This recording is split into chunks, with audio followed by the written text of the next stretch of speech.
everyone. Today we have with us a beekeeper and we're going to be learning a bit about beekeeping and how pollinators are helping agriculture. Hi, I'm Debbie Mulock, and I would just like to say I'm very excited to share with you. This is my first year beekeeping, actually. I've been thinking about doing this for the past few years. I know somebody else that beekeeps. So anyways, we went ahead and decided to start this year, mainly because on our home farm, we were going to be growing canola. And canola has lots of pollen, which is a great start when you are starting with a brand new hive. So, as you can see behind me, I have actually 2 colonies, and yeah, it's been a great year. Do you want to tell us a bit about what you have going on? Okay, so as I had mentioned, I actually have 2 colonies here. You will notice that this one is a little bit bigger than that one. This one has been my stronger colony all year and needed more space. So we will look at these items later on in more perspective. I am not opening up my hives right now. They're going into winter mode. They create something called propolis, which is like a sticky glue. It's an insulation for them, so they actually stick everything together. The blue bits that you see on the front, we put on to help slow the wind coming in. There's a hole in the bottom and the top. It allows for airflow. That's very important. I don't know if you can pick it up on the bottom. There's some burgundy boards with some hardware cloth on the bottom. Those are actually called mouse guards. They go on again in the fall. In the summer, that would be wide open. We would not be standing here. We would be in the flight path of honeybees flying in and out. So it protects, just like the name it suggests, mice from getting in. Mice, I don't want mice in here over the winter.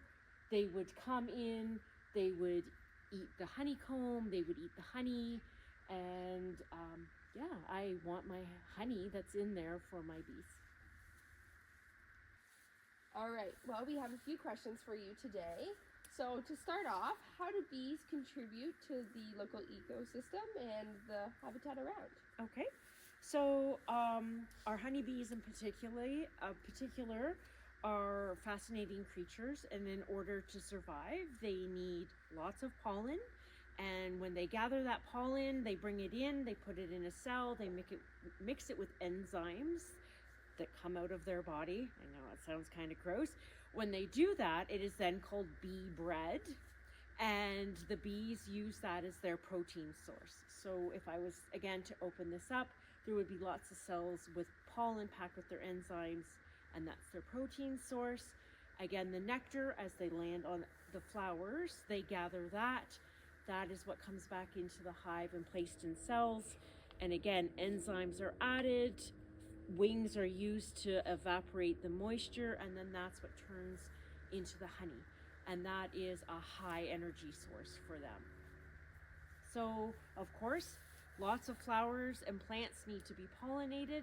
Without these guys, that doesn't happen, and then we wouldn't have any more seeds. So, example, like I was saying, our canola crop that we planted, they land on that flower, they pollinate it, take it to the next flower. There was tons of nectar for them to drink, so hence lots of honey for them to make.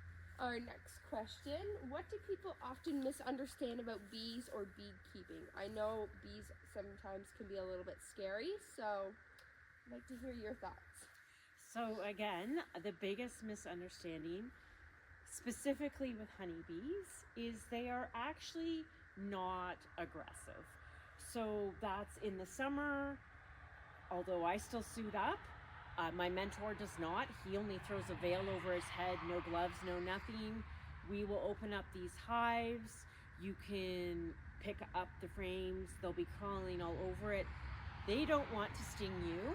Honeybee, if they sting you, unfortunately, their venom sac gets stuck into your skin, and then that's where it stays. So they actually die. So they don't want to sting you. How is climate change affecting bees where we live? Okay, so the weather is constantly changing, right? A lot of weather patterns are cycles, and our bees are really good at adapting. So this past year here, of course, we had a really big drought. Again, the bees were very efficient at collecting the nectar they could. I have a water source for them. It didn't take them long to find that. So they just adapt to each season as it comes, and they just roll with the season. Have you noticed changes in flower patterns or bee behavior over time due to the weather or anything else? So again, this is a little bit more of a tricky question because this is my first year of beekeeping. One thing I have definitely noticed though is I really paid attention to what is flowering when. So in the spring and early summer, we have a horse pasture, there's lovely clover. The bees are all over the clover. Earlier in the spring, right, dandelions, they're on the dandelions.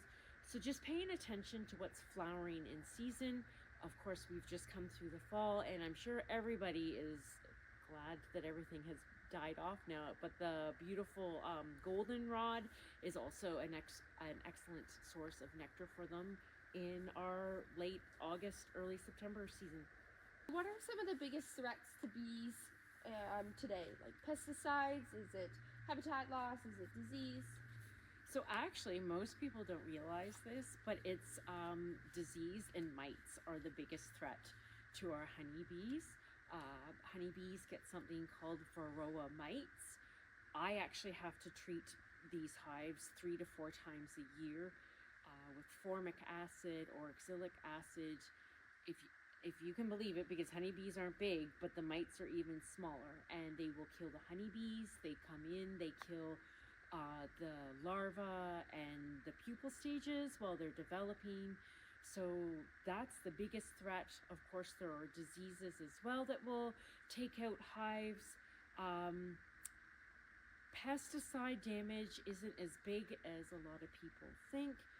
A lot of farmers are not out to harm our honeybees. We need our honeybees. I mean, we need them to help our crops grow. So most of us are very aware of when we're spraying and what we're spraying, and habitat loss actually. So all the subdivisions that get built, and as the cities are expanding, we're gobbling up our farmland, and that in turn, of course, means there's less places for plants and stuff to grow. So how can individuals or communities help support the pollinators then? So that's actually an excellent question. So if you live in a subdivision, if you live in a city, any flower you plant can help them. Think about the timing of when those flowers are going to bloom. So maybe have some that bloom in the spring and some in the summer and some in the fall. Even just a little plant on your porch would help. How do you ensure that your beekeeping practices are sustainable and ethical? So husbandry of bees is extremely important. Just like everybody loves their dogs and cats, honestly, beekeepers are just as passionate about their bees. So we don't want anything to happen to these girls. We want them to be around for a long time. So in the spring, we start feeding sugar water to make sure that they have enough food. I actually have pollen patties in here as well, so it's really like it sounds. It's pollen in a little sheet. You can't see it again, it's underneath the covers. And so we just want to make sure that they have lots of food to keep them strong and healthy over the winter. In the summer, of course, they have all the flowers to visit. And then again in the fall, we do the same thing. So again, I have left this upper box. It was actually full of honey. I didn't take any honey out of that upper box. I left that all as food for the bees. That being said, I have still already started to supplement feed just to make sure that they have a good, strong hive. And just you want to really take care of them. You want to see them succeed. So just getting back a little bit more to the bees, what do you find most fascinating about them? So their whole structure that they have, their whole life cycle. So I was unaware when a queen lays an egg, it only takes 21 days, and then you have a full brand new bee. When she comes out of that cell, she's ready to work. And their jobs in the hive are determined by their age after they basically hatch out. And they have different jobs as they mature. In the summer, they only live for 45 days. And then that's it. Their life cycle is done. Now that it is winter, they do last a lot longer because, again, they're not working as hard. They're not flying in and out of that hive to find stuff. My coolest, I want to call it fun fact, is bees actually make their own beeswax, and at a certain stage, as they're in their working time, they secrete wax out of their abdomen. They can make up to 6 to 8 flakes. It takes 12 hours to do that. And just to give you guys a bit of an idea of how much wax it takes to make something, it takes 1,000 flakes of wax to make 1 ounce of beeswax total. Wow. And it takes 30 million visits to flowers to make 1 pound of beeswax. So that's my little fun fact. Wow, that's a lot of visits. What do you enjoy most about working with the bees? So one of the things that I didn't realize I would really enjoy is the calming effect that they have when you're working with them. So you can't be in a hurry when you're down here in the summer and you're doing a hive inspection. You can't jostle the hive. And so you just slow down, you move very slowly, very methodically. Bees are pheromone based, so a lot of their communication is through pheromones, which means if you are afraid, they can smell fear. So you don't want to be afraid when you're working with bees. I'm not gonna lie, it took me a few times down here to just really relax myself. It's a lot better now. I can come down, I'm just relaxed, I can go in and I can look at the stuff, and again, the bees are like, oh yeah, it's just that crazy lady.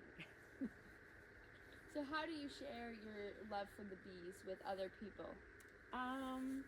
Anybody that's interested in honey or asks about bees, I tend to spout off a little bit more some of my fun facts and some of the things that I've learned. Again, another fun fact, a bee will actually fly up to a 5-kilometer radius from their hive to gather pollen. So your nectar source doesn't have to be super close. It's easier on them if it is, but they will fly up to 5 kilometers to go and find food. So we've moved over to see more beekeeping items. So our beekeeper Debbie is going to explain a little bit more what each of these things are. Okay, so like I said, we can't actually get into my hives right now. So I'm just going to go over a little bit of the terminology. So each of these is called a super. This is considered a deep super. It's 12 inches. And this is considered a medium super. It's about 8 inches. And inside each of these are our frames. So this is a wax frame. As you can see, it already has the honeycomb shape. And there is no honeycomb built on this yet. So again, because this is my first year, I had to buy these. These are coated in wax, and then the bees will build out on these. Each of these supers contains 10 of these frames, and you want to keep them nice and tight so that their comb is built evenly. We are going to dig into this medium super. This is what I call one of my honey supers. So it already has had the honey extracted from it. You can kind of see it's a little bit of a cookie mess on top. This sort of dark brown stuff here is called the propolis, and it's like bee glue. And as you can see here, so we actually have beeswax now. This had honey in it, which is why it looks a little ragged. We've taken the caps off of it because they do place caps on it, and each of the bees would store. So you can see, here's the bare frame, and then you can see where they have we call it drawing out comb. I will use this again next year because, as we've learned, wax is very precious, and you don't want to make them build it again. So this one you can see is, if we look at it from the side, nice and even with the frame. This is some virgin wax that had no honey in it, so it didn't need to be uncapped. Again, this is this propolis that I was talking about. When I do a hive inspection in the summer, they've used this. It's a mixture of tree sap and honey, and they will actually glue them together like this. And then I have to pry them apart so that we can take a peek at these. There are no babies in these. Again, this was just a honey frame. The advantage of doing a smaller box when it comes to your honey frame is this weighs up incredibly heavy. If I was to fill this would be over 100 pounds. I can't lift a 100-pound box. This runs about 50 to 75 pounds depending on how full these frames are. This is more manageable for me. This one not so much if it's full of honey. So how do you harvest the honey without harming the bees? So when we go to take these off the hive, there is another special board that we placed on top that is lined in fabric. We put some formic acid on it, which is really stinky. The bees do not like the smell of it. So it doesn't hurt the bees. It's what we also use to treat mites. So you just set that on top. The smell basically would chase. The smell would chase the bees from this box down into this box, and then you would still have a few bees in here, not a lot. I have my handy dandy garbage bag. We then take the box full of honey, you put it in your garbage bag and you seal it up so that the bees do not come back to it. Then you take it back to the house or a separate room. We have a special little comb that would comb off the top of these wax caps, and then it goes into a spinner and we spin it and the honey comes out of the combs. So what's special about your local honey compared to a big store or a store-bought honey? So local honey, if you can source local honey, the great thing about it is it's made with the plants in your area. So it's very healthy for you.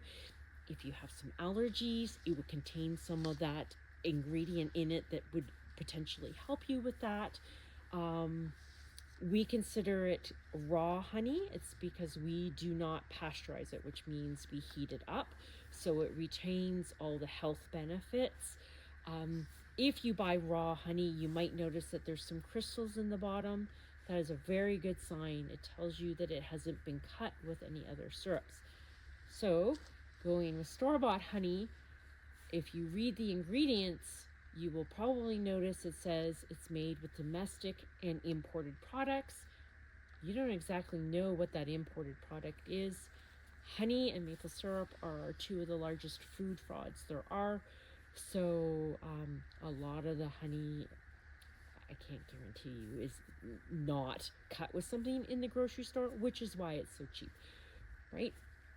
Bees put a lot of work into this. So that's why if you can find a local honey person that's raw, it's just better for you. I want to thank you so much for coming out today and talking about something that you love, bees and beekeeping. And I think that we all learned something a little bit more about bees and beekeeping and the role that they play in agriculture and how they're being affected. And I just want to thank you. Thanks for having me.